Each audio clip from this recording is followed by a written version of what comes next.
The TeachPitch podcast. We are very excited to be launching a series of interviews for TeachPitch, a global community of 50,000 subscribers from over 205 countries to date. And for these interviews, we have selected a number of subscribers who have achieved great things. And by great, I mean amazing. Think of former presidents, entrepreneurs, people who've built hospitals, huge non-profit organizations, successful journalists, doctors, etc. And what all our guests have in common is that despite their great success, they've encountered many enormous challenges. So what were these challenges and how did they overcome them? That's what we're going to be talking about here. My name is Aldo and I'm massively looking forward and very grateful you can join us on this journey. So sit back, relax and download the podcast here.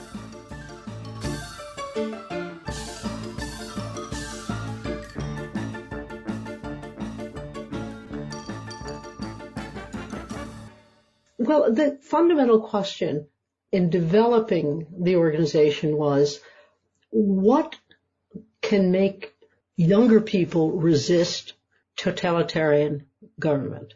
What can form the moral complexion, the moral founding of particularly younger people, and I was thinking of university students, to help them recognize when the democracy or a democracy is at stake, and when society is going to be ruled by hatred of one group against another. In this episode, we speak to our guest about her challenge in starting a globally active non-profit organization in defense of human rights. We discuss the differences between working on human rights practically and working on human rights academically. And we define what the biggest assets are for someone who has spent decades building a global civil network of human rights defenders.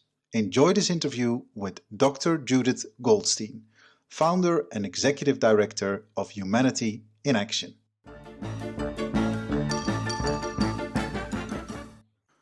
For those like me who can appreciate the design, style and user experience of websites, I can highly recommend the URL humanityiinaction.org. It is a website that completely draws you in with its warm, inviting colors, stylish buttons, impressive pictures and beautifully animated short films. As a CEO of a software company, I can warmly recommend it, but I have to warn you, there's no such thing as a quick visit to this platform. I have good reasons to believe this has been done intentionally, because the website, just like the organization, as well as its founder, have made it their mission to make you think. Dr. Judith S. Goldstein is an American author, historian and human rights leader. In 1997, she founded the international educational organization Humanity in Action, whose objective it is to facilitate and promote a dialogue to understand and respond to the challenges that democratic societies face as they become increasingly diverse. The organization is right when it states, "We are deeply engaged in human rights, pluralism and democracy. Our uniqueness lies in our multitude of perspectives that are brought together in a vibrant international community." On its side, I see many head-spinning questions flying by, such as, how can you fix democracy? Do you know what the power of democracy is? What is the connection between social cohesion and social combustion? None of them have straightforward answers and require deep reflection and analysis in order to steer them to a satisfactory conclusion. And this is exactly where the educational element kicks in. Humanity in Action sponsors recent graduates through a wide variety of their fellowship programs in over 6 countries to stop and think. Over 2,500 fellows have benefited from the programs of the organization since its inception. And, full disclosure, I myself had the great privilege of being a fellow through its Dutch program in 2004 and as a Humanity in Action Lantos Fellow in Washington, D.C. the year after. We are local in our activities, international in our collaboration, global in our community's reach, much more than the sum of our parts, states Humanity in Action. There's no doubt in my mind that the impact that Humanity in Action has had on the lives of their fellows has been profound. Whatever career choices they make after joining the fellowship, they undoubtedly carry with them the knowledge that the complexities of our world cannot be brushed off with a quick answer, and that an open mind and dialogue is the only way to better understand one another. All of this ignited by its strong, ambitious, and ever-kind founder who, when asked what a significant learning in her career was, gracefully answered, "The biggest, most important asset is friendship and trust."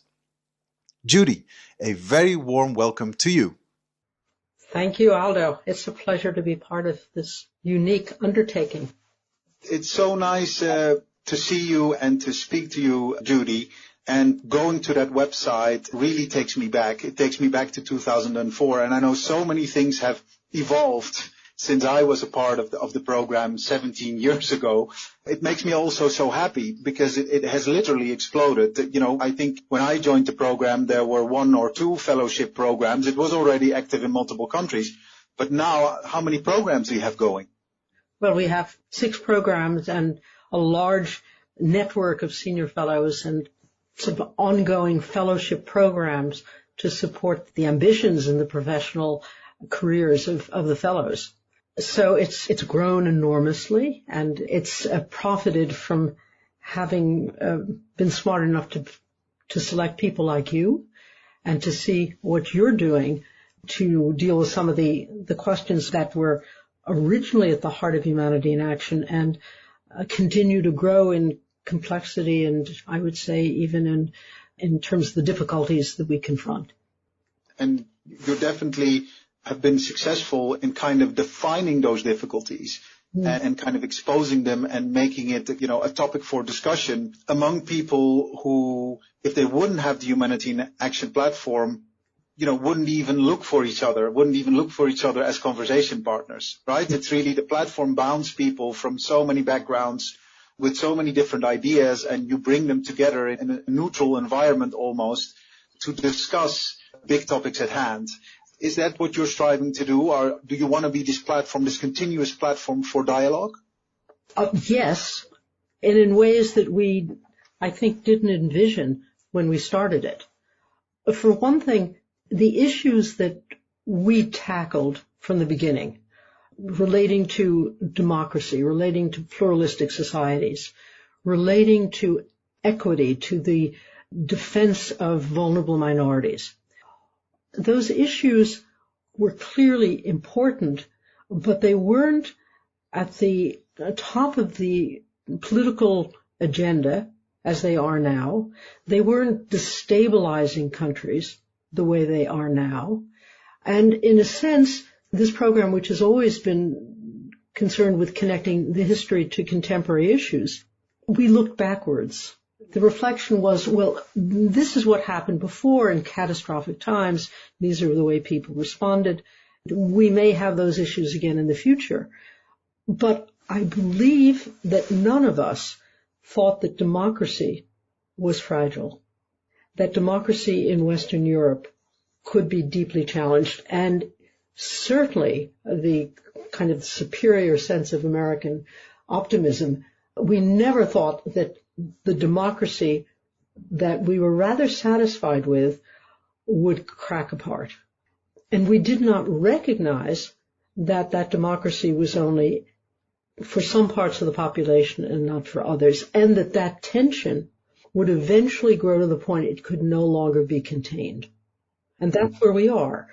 And what's happening in America in terms of racial issues particularly has now spread to Europe, picking up momentum from issues relating to colonialism and decolonialism and racism, and also what we didn't know in 2004 was the impact of migration and the instability in the Middle East and the instability in Africa that would put such pressure on Europe and challenge its own sense, somewhat inappropriately developed, in its attachment to human rights. Mm-hmm. There's a lot to unravel here with what you just said. First of all, the current state. So, just for my sake, we're comparing 2004 to 2021. So you basically say that our ideas of democracy have changed, and that even the idea of democracy is being challenged a lot more than it was being challenged in 2004. Could you talk us through some concrete examples of kind of where you basically see kind of, okay, this is a clear sign on the wall, just that the listener can also see it, like, a listener who isn't as much into the debates. It's like, what would you see as a clear signal of, okay, democracy in Western Europe is under threat here? Well, you see the pushback now in Eastern Europe, of course, in Hungary and Poland. That's immediate. You see also the immense viability and power of the Chinese model. But I think what we need to look at much more closely are the internal defects in our democratic societies that we have not put time into, we have not put our imaginations into having people understand that they are responsible for each other, that society needs to protect the populations, and the responsibilities of citizens to the democracy is deep and difficult to work through. Mm-hmm. The most confounding statistic that I can come up with, and here I don't have the exact number, the number of young people in America who don't care about democracy is enormous. They think it's irrelevant. That they don't think that engaging with others to make the common life more stable and safe and fulfilling is their obligation. Mm-hmm. And one of the other things, of course, is 2004, the digital revolution, the technology revolution, had not really come to full flower. And the individualism and the loneliness and the dependence upon social media to validate a person's existence, that just didn't exist. Yeah. There were other ways of essentially calibrating where you were in a culture, in a society, in a family, in a community. Today, it's defined by the number of hits, by the reach of the various internet fora, by the impact of the celebrity, the impact of the numbers. Yeah. This violates the whole sense of contemplation, of analysis, of thoughtfulness. Yeah, so it was one of my questions, so it's very good that you raised it, because indeed, comparing 2004 and 2021 is the rise of social media with a lot of upsides, I think, when you talk about being a platform and people getting vocal, people that previously didn't have a voice all of a sudden have one and can use it for good, but indeed the adverse effect of people using it the other way around. You say people don't care for democracy, but when we're talking about, okay, having as many likes or, the highest number of followers, do you think people confuse that? Do you think that people actually say, well, that is democracy because it's the majority, or it's such a compelling volume of people that has to be right? Yeah, absolutely. Yeah. I mean, that democracy has within itself both the capacity to restrain and the capacity to submit. Yep. And authoritarian leaders depend upon the popular will, working up the popular will, using populism to say, we represent the voice of the people, no matter what that voice is. There's another part of democracy that depends upon values, which involves restraint, and it involves consideration of the welfare. It involves a very intricate, complicated dance of changes in society and defining what welfare means, or what the welfare of the society means, what the integrity of the society means.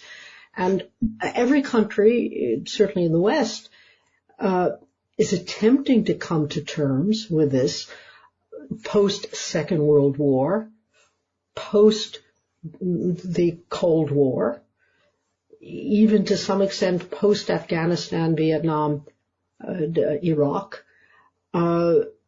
And now we're confronting these questions in contexts that are really different from what we could have imagined 14 years ago.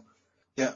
Well, I just want to kind of stop here and look at how you look at things, because I think it also gives away your professional background, because you are a historian. Right. So you're academically formed as a historian. You've written 2 books, so very used to looking at how history has evolved and what it all means in the overall framework of time. And I think that's also such a beautiful approach and foundation on which you started Humanity in Action. But I just want to go back to the very beginning in 1997, when you took it upon yourself to start Humanity in Action. Right. What in 1997 did you not see that you basically tried to create in Humanity in Action by setting up Humanity in Action? Well, the fundamental question in developing the organization was, what can make younger people resist totalitarian government? What can form the moral complexion, the moral founding of particularly younger people, and I was thinking of university students, to help them recognize when the democracy or a democracy is at stake and when society is going to be ruled by hatred of one group against another. And the context for me for this was really the Second World War, because of the fact that Europe destroyed itself. And Europe that seemed to be going in the direction of some kind of fulfillment of Enlightenment ideas about rational behavior and about scientific understanding and about government that would be inclusive and representative at the same time, that this projection, this hope, comes to a full stop, essentially in 1933, and begins to eat away at the culture and the confidence, at the seeming nobility of the experiment. And it descends into horror.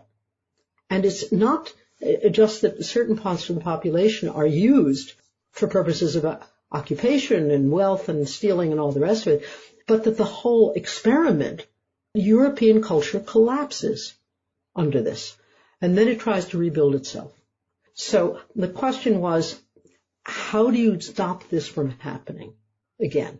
How do you make people aware that it can happen, other than reading Origins of Totalitarianism and all the histories of the war? But how does this sense of responsibility for maintaining a fundamentally decent democratic society, what do you have to do to have people invest in this? That's the essence of Humanity in Action.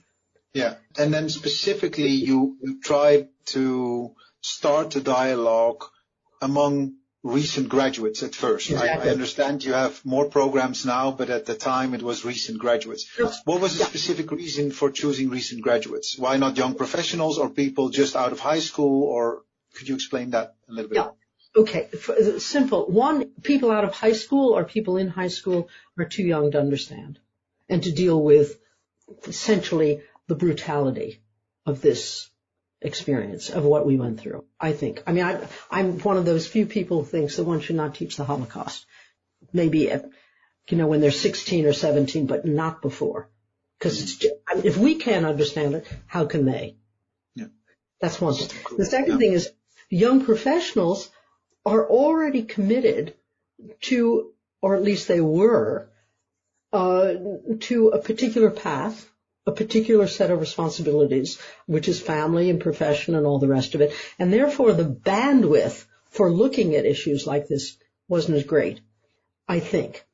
We now spend much more time investing in young professionals than we did. But the university years were supposed to be the years of greatest intellectual acuity, of the greatest interest in learning, the moment of testing ideas against each other. In the culture that's developed, the universities have become essentially prisoners of their own ideologies, and in fact, in many cases, are the last place that you can have these discussions. So in fact, Humanity in Action is an adjunct to particularly the American university experience, in which we provide a space in which many different views are contested. Not the most extreme views. I'd be very clear in that. I mean, anybody who is proud of being a racist is not going to function well in Humanity in Action. Yeah. So we expand the scope of the conversation, but mainly we say there has to be a dynamic of collaborative learning. And that's a second difference between the university. When you go to university or college, you are learning for yourself. Yeah. Your measure of success is how have you done, exam-wise and all the rest of it.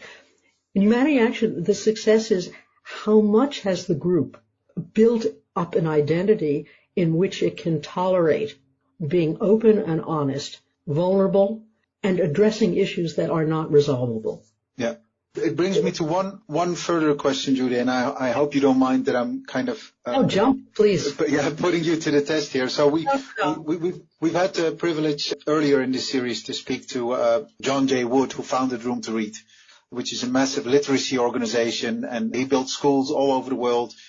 So, massive undertaking. He raised $615 million, and he was focused on impact and metrics. Yep. And if you go to the Room to Read website, there's a clear side on impact and, how many schools have been built, how many books have been distributed, how many people have enrolled and whatever. What would be a good impact driver for Humanity in Action? Because I was looking for one, and I appreciate it's very difficult because you instill something and that just flies out into their first jobs and further down. But how do you measure the impact of Humanity in Action over these 2,500 fellows? Yeah, you've hit a point it's not a sore point, but it's certainly one that one has to face. We cannot really assess the impact in numbers or in data as such. I mean, we can say we've had 2,600 fellows, that's fine, and so many of them have done this and done that, and have broken up into professions, and this one's in public office and all the rest of it. But not in terms of big data. What we, I think, have to rely upon is people like you who are developing careers, who are making companies, who are contributing to the edification of the public, and say, okay, that's what we care about. Yeah. That's what we care about. So we are different, and that, of course, impacts our visibility. It impacts our capacity even to raise funds, because the first question many funders ask is, well, how many people are you reaching? And what's the sign of that? We're in a different arena. We're in a different space. And we have to be content with both the advantages and the disadvantages that gives us. Yeah, that's a very good point. And I also see that you've, of course, found strong allies. So you have lots of partner organizations who join you in setting up these programs, very strong in their country, that work alongside you, and they have a similar approach to Humanity in Action. So it's not that, of course, it's you're doing great things, and there definitely is impact, and it's understood by lots of other partner organizations. It's just a different approach than, okay, two more publications or three more members or whatever the output would be. It's a different way of measurement. Well, okay. So, if we're going to throw statistics around, we can say we have been in partnership with the Bertelsmann Foundation on this series on the web on how to fix democracy, and we've had over 300,000 hits. Okay, we'll throw it out. But does that really affect our work? No.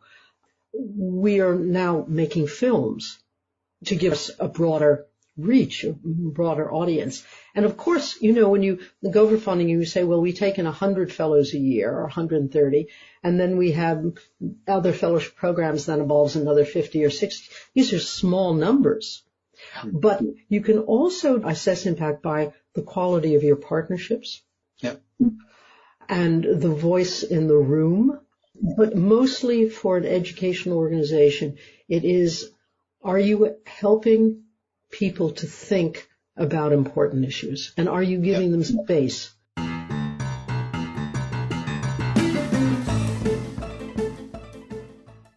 Yeah. Thanks so much for that, Judy. We're going to your challenges because, of course, Sure. creating such a huge organization as Humanity in Action, because that's in effect what it is.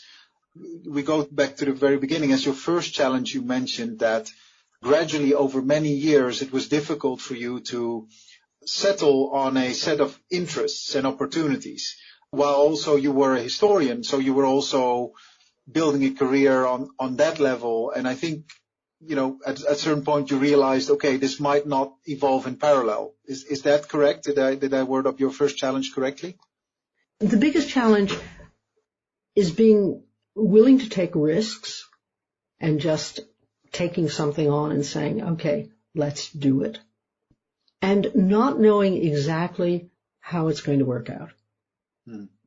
Trial and error, so to say. Yeah, it is trial and error. Yeah, I mean, that's the process. A major challenge, although, to be perfect, and here I suggest that it's a challenge that we both share, is the challenge of being a founder. And what kind of leadership do you want to provide? What kind of leadership, essentially, do you force others to accept as you develop an idea? What's the nature of the collaborative process?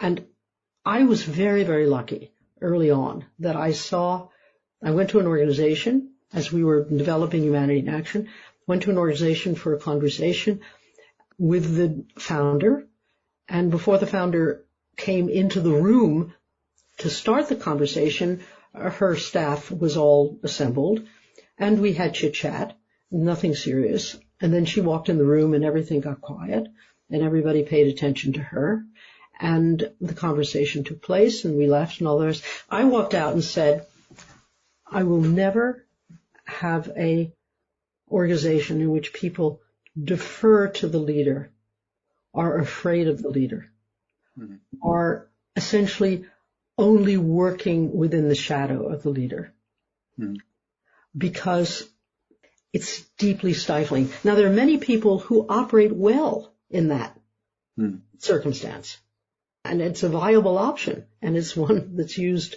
in organizations all the time. That's the one essentially people live by. But for an educational program like ours, the fine line between exerting leadership, having ideas, being able to implement those ideas, but also building up staff that essentially has a deep responsibility for the creativity of the organization, not just the execution, but the creativity, for the impulse to change it. That can only be done in an atmosphere of give and take. Yeah. That, I think, is an enormous challenge. And I would add to that, the process of giving and taking and the process of letting go as a founder is also making sure you have the right team around you. So people who are invested in the same vision. And that's also not a process that's, from day one perfect, right? So, people have their own ambitions, their own ideas. They want to build their own things, or they've misinterpreted something. And then, when these people leave, you start from zero, or, you do it differently. So that is also an expedition in and of itself, I would imagine. Without question. I mean, especially if you are an underfunded, overworked non-for-profit.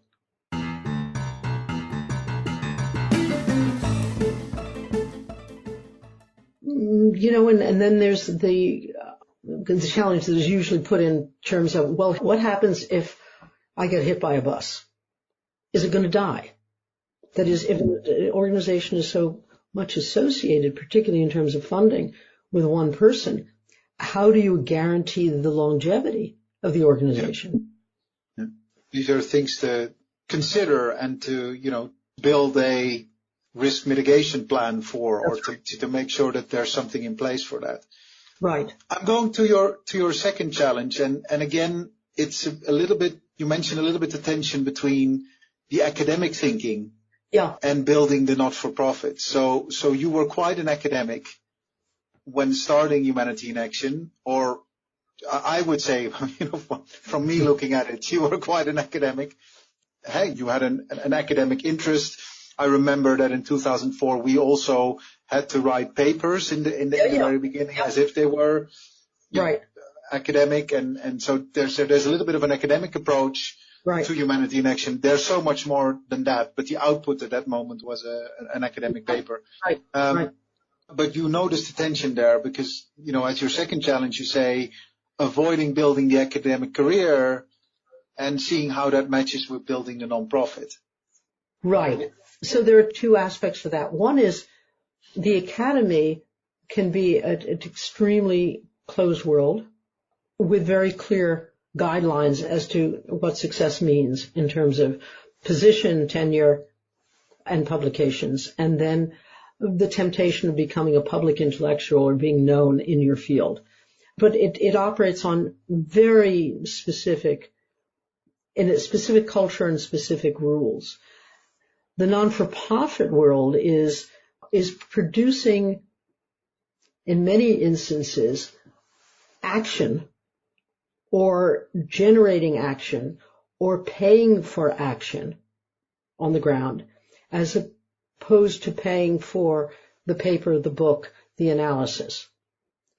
And Humanity in Action has moved over the last years, without question, from that somewhat academic orientation of writing reports to action projects.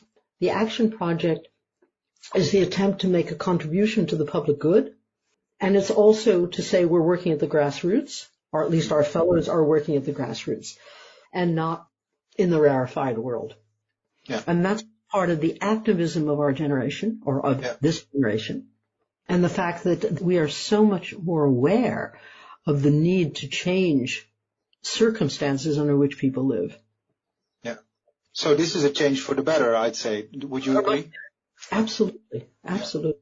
I mean, it's a much more serious, more impactful, more enterprising, more entrepreneurial. Now, non-for-profits are not considered entrepreneurial, despite the fact that they are often pushed to be. And there are non-for-profits that, in fact, try to develop mechanisms to be profitable in business. And we are a very, very distant competitor for the educational field with an organization like Ashoka, which recognizes, honors, expands social entrepreneurship. We do it in a way that is almost minuscule compared to Ashoka, which they identify social entrepreneurs. They put money into social entrepreneurs. We don't. We identify people we think need and would welcome the opportunity to talk about the ideas and the issues that they're contesting, and form networks, and then go to do the work in social entrepreneurship. Yeah. So you still facilitate something, you facilitate that platform to hopefully launch the entrepreneurial ideas. Right. And again, you do that often in partnership with other organizations that maybe bring something else to the table. That's right. So, yeah. Yeah. And I just wanted to mention here personally that I was, after being a fellow in the Dutch program, I was selected to become a Lantos fellow, and which was an amazing experience. If I think back now at all the things that I saw while being there, we had, I remember one day a meeting in Joe Biden's Senate office. Yeah. Right. So we looked at pictures of Joe Biden himself wasn't there, unfortunately, but looking at pictures of his family and the tragic story that was told about how he lost his wife and daughter. And I remember that I didn't know at the time was Joe Biden, but then I'm kind of retracing those steps, like, oh my goodness, that was his office. And another highlight that we were at some point, we could go see Nelson Mandela speak, who in May 2005 visited the Brookings Institution. And he was 87 at that moment. I think one of the last times he visited the United States. And he was giving a talk at the Brookings Institution. And I don't know how we pulled it off, but we had like second row seats, to Nelson Mandela to see him speak. So it was such an enormous warm bath and such an adventurous place for me to be as a recent graduate in international relations. It was like, wow, this is enormous. So I just want to give that perspective to people listening in, that the platform that you offer is massive, right? You say, well, there's no investment as in funding, but there's so much more that you wouldn't be able to access if you wouldn't not have that platform, which I think is beautiful. I think it's a wonderful thing. Well, and I think back about the impact of the Lantos program. that Washington in those years was a vibrant place, obviously enormous problems that America was facing, but with a certain degree of confidence and an openness, and also at a scale, which for a Dutch or a Danish fellow, for example, was remarkable. I mean, here you are sitting at the center of a great power that likes flexing its muscle. The Congress people really are very aware of the power that they carry, but they do it in an American style, which is now very different, but then it was somewhat open, somewhat accessible, certainly exuberant. Today the atmosphere is different. It's cautious. Washington is an angry city, absolutely divided, among Republicans and Democrats. And the message or the alternative in terms of a young person's aspirations, there's far less to learn in Washington today than there was. But many of the European fellows who were in Lantos went home and they felt, we're going to make a difference because when we're in the Congress, somebody actually listens to us. Well, we're going to go home and expect do something. Yeah. And do something. No, that's definitely the effect that it had on me. And I'm sorry to hear that it currently isn't like that, but my hope is that it will return. Let's hope that things will evolve, back in that specific direction. There are so many stories that I have from the time in Washington, but this is not about those days. It really ignited something in me. One conversation after the other, one meeting after the other, and so many people so empowered and so ignited to change this world for the better. And I really took that home with me. Going to your third challenge, and I think it's the same as you said in the beginning, that this world is changing very quickly. Democracy, what it was in 2004, is different from democracy in 2021, and that basically changes all the time where your goal is, on how to basically achieve something, on how to strengthen democracy. Well, if it's all the time something different, if the definition is different, then you all the time need to look at different aspects. And you mentioned that has been a challenge for you.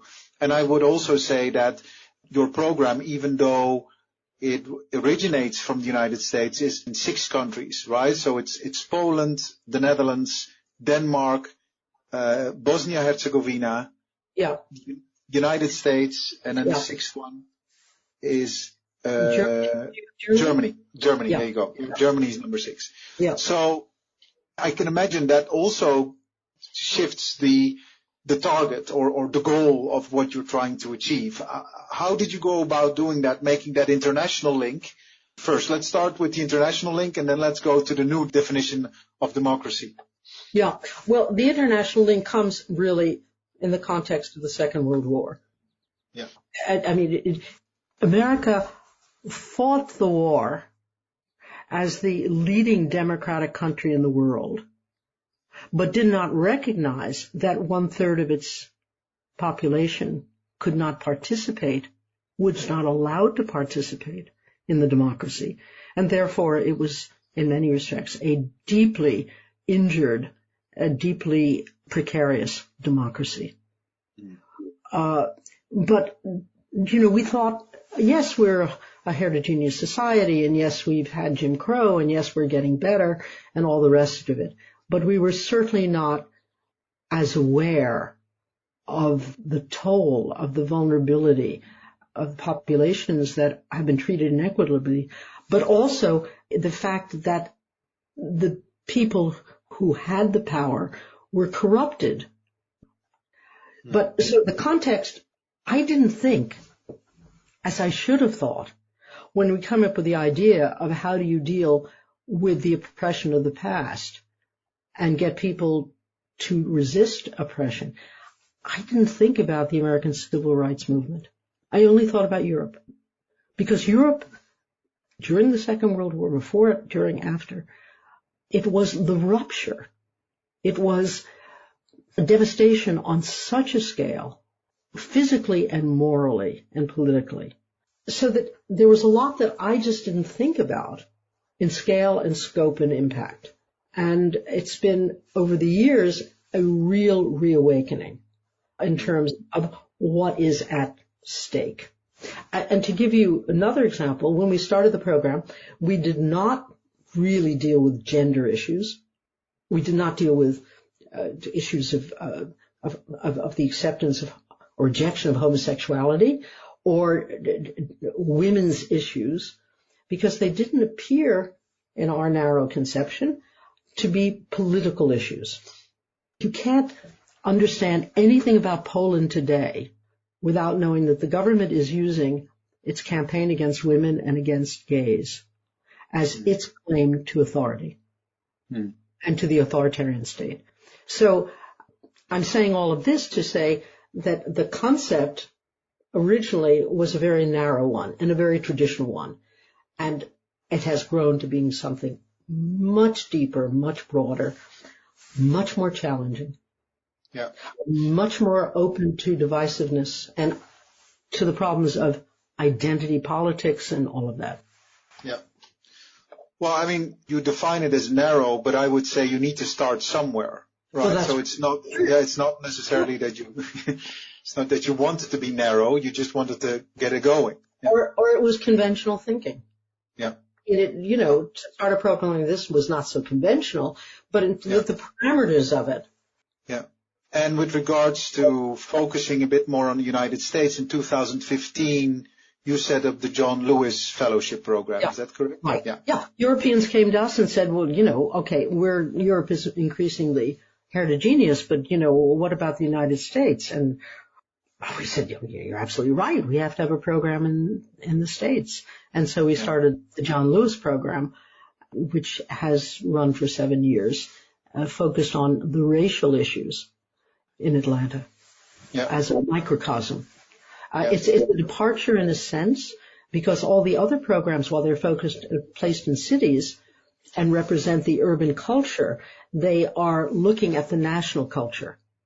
Whereas the American program was very much focused on the city, on Atlanta, and how the racial issues manifested themselves there. Yeah. So I'm just going back to who we are as TeachPitch. So we are a community of people who care about education. So we're over 50,000 people in 205 countries. The majority of the people listening in are educators. So teachers from kindergarten all the way up to university. My hope is, of course, that these educators are inspired on a certain level by the fellowship programs of Humanity in Action and go and have a look. Where would you suggest that they go to, other than humanityiinaction.org, which is the beautiful website I previously mentioned? Good question. I mean, the good news is that's the answer. The bad news is maybe there should be other answers. I don't know. When we develop our films, we hope to have platforms and to make people aware of them and to use them. There's a lot of information that is presented on the website, a lot of reports, a lot of, citations and stuff, so that it isn't just the website, it's a very valuable library. And we are constantly, by developing new fellowship programs like the Landecker Fellowship Program or a social justice program, that attention will be paid to the projects that the fellows make. And that's really the richest material that we have. Yeah. So definitely go to Humanity in Action, and as I did, go and check out these beautiful animated videos that you are creating. They're wonderful. I looked into one which I think was beautifully done about social cohesion versus Isn't that amazing? social combustion. Yeah, so it's very nicely done, and I think it's an exquisite way to tell a fairly complex story in a record amount of time, right? For it to sink in with people who are watching. So compliments to that. And I believe even that another animated film was part of a big competition somewhere, was selected for a big competition. Is that correct? Yep. Yeah. In fact, we're creating a trilogy. And the first one was on the rescue of Jews from Denmark in 1943. The second one is on a German family that protected Jews during the war. And the third one is on a family in the Netherlands that survived 3 generations of war trauma. And then we're hoping to make a series on contemporary issues such as we did with social cohesion. Just very quickly about that, we had a conference, and conferences are critical. We have workshops and conferences and people coming together. But then the question is, well, so what's the result of the conference? And instead of writing a platform or writing, a review of the conversation, we decided to animate what people experienced. Mm-hmm. Well, how do you animate a conference? Well, then you have to find a story. And luckily we found the story of a senior fellow whose family has been broken up by U.S. immigration laws, and how that resonates also in Europe. So what we need to do now is constantly develop new vehicles to communicate and to think about stories, narratives, and think about conveying information in new ways. Mm-hmm. Yeah, that's quite a challenge, but I think it's a great era to get into that, because the way content is created, from podcasts to animated videos to TikTok videos to kind of all these things that you have, there's a lot to play around with. So, if once you find a way, I'm sure a lot more people will find out about the message that you would like to convey, and hopefully to the benefit of humanity in action. The important thing is to focus on the message. Yes. Yeah. As much as the conveyance. Correct. Yeah. Correct. Yeah. And it should be about the message. It shouldn't be about the medium. Yeah.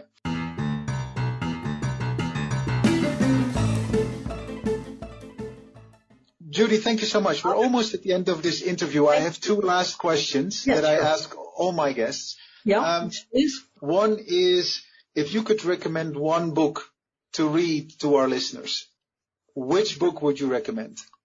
What would you say, well, this is the book that really inspired me and got me going? And you can't mention your own book, sorry. No, believe me, I wouldn't do that. Oh, that's really a tough question. The book I think that I found the most exciting and morally moving is a book about Israel-Palestine, and it's a book about parents who lost children in terrorist attacks, and they got together, and they are promoting peace. And I think that's the most moving, the most impactful, and the most imaginative way of communicating tragedy and hope. And it's the combination of the two that are really meaningful. Yeah. Thank you. And do send us the title of the book. We'll be sure to include it in our show notes so people can have a look at it and take you up on your reading recommendation. And then the very last question. Now let's turn the tables. This is your podcast series, not anymore mine. Yes. Who would you want to interview? Who would you like to have as your guest for the Judith S. Goldstein podcast series? Well, I'm going to cheat, and I'm going to say the author of this book, Colin McCain. Colin McCain, McCain. Colin McCain. Yeah. Okay. Thank you so much for starting Humanity in Action. Thank you so much for making people stop and think and talk about all the things they see and making sure that they listen to one another. Thank you for building this amazing platform in 1997. Again, I recommend everyone to go to humanityiinaction.org to find out more about the great work of Judy Goldstein.